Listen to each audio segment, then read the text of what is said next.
Assalamualaikum warahmatullahi wabarakatuh. Hamdan katsirun thayyiban mubarakan fi raditu billahi rabba wa bil islami dina wa bi Muhammadin nabiyya wa rasula. Rabbis shrahli sadri wa yassir li amri wahlul 'uqdatam min lisani yafqahu qawli. Pertama-tama perkenalkan, nama saya Nureski Ali, kelas A semester 6, NPM 09105804191009. Prodi Ilmu Administrasi Publik, Fakultas Ilmu Sosial dan Ilmu Politik, dengan mata kuliah Teori Administrasi Publik.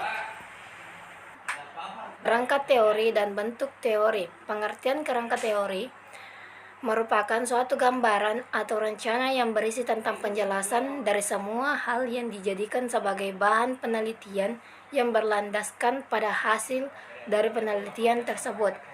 Bentuk teori.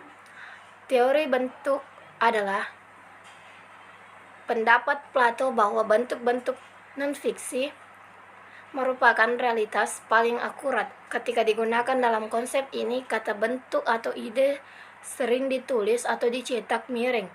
Plato berbicara tentang entitas tersebut hanya melalui karakter, terutama Sokrates, dari dialog-dialognya yang kadang menunjukkan bahwa bentuk-bentuk itu adalah satu-satunya objek studi yang dapat memberikan pengetahuan. Dengan demikian, bahkan terlepas dari status kontroversial teori itu, pandangan Plato sendiri masih sangat diragukan, tetapi teori ini dianggap sebagai solusi klasik atau masalah universalisme.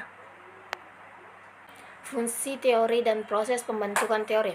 Fungsi teori memiliki fungsi sebagai suatu ikhtisar fakta dan hukum yang jelas dan ilmiah. Untuk mendapatkan pengertian dan mengorganisasikan pengalaman merupakan peran teori.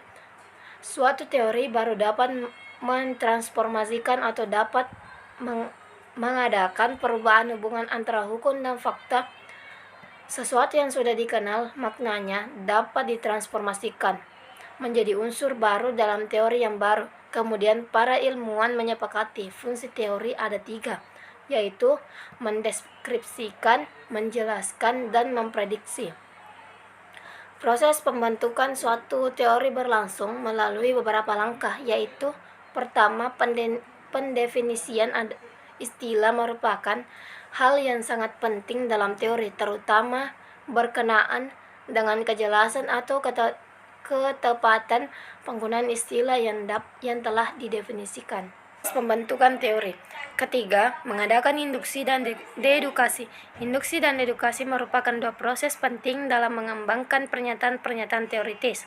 Setelah pendefinisian dan pengklasifikasian, induksi merupakan proses penarikan kesimpulan yang lebih bersifat umum dari fakta-fakta atau hal-hal yang bersifat khusus.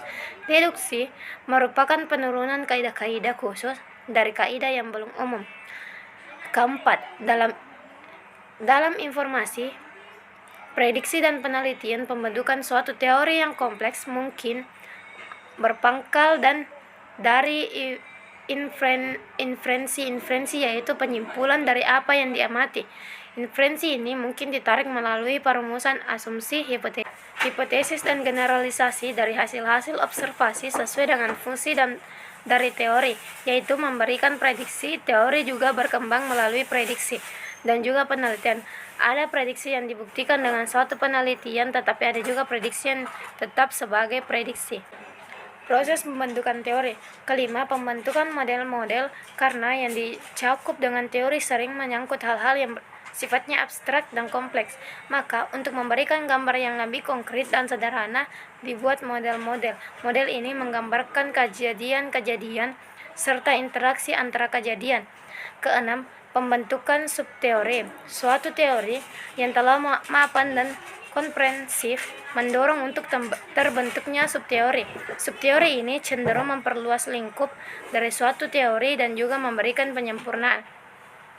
Terima kasih atas perhatiannya, semoga dapat bermanfaat, dan apabila ada salah kata mohon dimaafkan. Billahi fisabilil haq, fastabiqul khairat. Assalamualaikum warahmatullahi wabarakatuh.